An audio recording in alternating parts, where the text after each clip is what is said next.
இனிமையிலும் இனிமையான உலக மக்கள் அனைவரையும் வணங்கி பயிற்சிக்குள்ள செல்ற எப்போதும் போல சில வரிகள். ஓம் சக்தி பராசக்தி, ஓம் சக்தி பராசக்தி, ஓம் சக்தி பராசக்தி.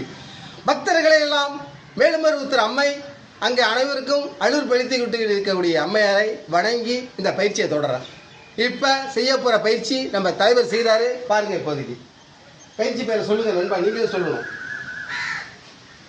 மலையாசனம், பர்வதாசனம். பர்வதாசனம் நீங்களும் தெரிஞ்சுக்கிறதுக்காக தான். நான் மட்டும் சொல்லிட்டு இருந்தீங்கன்னா எல்லாரும் கற்றுக்கிறதுக்கு ஈஸியாக இருக்கணும். ஆனால் தெரியணும் அவசியம் இல்லை.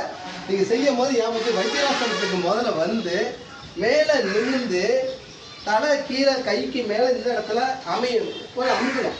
தலை அமுக்கணும். வெரி குட், இது சரியான அளவு. அப்போ முடிந்த அளவு தலையை கொண்டு கீழே வைக்கிறதுக்கு முயற்சி பண்ணணும். ஆனால் காலு கிளம்பக்கூடாது, இதுதான் முக்கியம். வைக்காத பண்ணால் கூட பரவாயில்ல. இப்படி செய்யும் போது எனக்கு தலைவலி வருது மாத்திரையை போட்டு உள்ளுறுப்பை வீணாக்கிறாங்க எல்லாரும். ஆனால் மருந்து உங்கள் உடம்புக்குள்ளே இருக்கீங்க, யாரும் செய்கிறவங்களுக்கு. அந்த வகையில் தலைவலி இந்த ஆசனம் செஞ்சால் வராதுங்க. நல்லா உடம்பு வளர்ச்சி ஏற்பட இருக்கு, உள்ளுறுப்புகள் வேலை செய்ய வாய்ப்பு இருக்குங்க இந்த ஆசனத்தில். இந்த ஆசனத்தை முறையாக செய்யணும். வராத போனால் தினமும் செய்ய செய்ய தானாக வர்றதுக்கு வாய்ப்பு இருக்கு. எந்த மாற்றமும் இல்லை என்று சொல்லி இது ஒரு 10 எண்ணிக்கை முதல்ல செய்யுங்க. மறுபடியும் 3 முறை செஞ்சுக்கினா போதும். சரியான முறையில் உங்கள் நினைச்ச எண்ணங்கள் நிறைவேற வாய்ப்பு இருக்கு. பார்த்த கூட நண்பருக்கு நன்றி சொல்லி விடைபெறுகிறேன். வாழ்க நலம், வளர்க யோகா. 2 வரையோட முடிங்க நண்பா.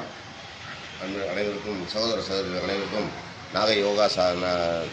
நாக யோகாவின் சார்பாக வணக்கத்தை தெரிவித்துக் கொள்கிறேன். அண்ணன் எங்களுடைய ஆசான் நடத்துகின்ற இந்த ஆசனங்களை பார்த்து உங்கள் உடல் ஆரோக்கியமாக வைத்துக்கொள்ள எல்லாம் வல்ல இறைவனை வணங்குகிறேன். நன்றி, வணக்கம். ஓம்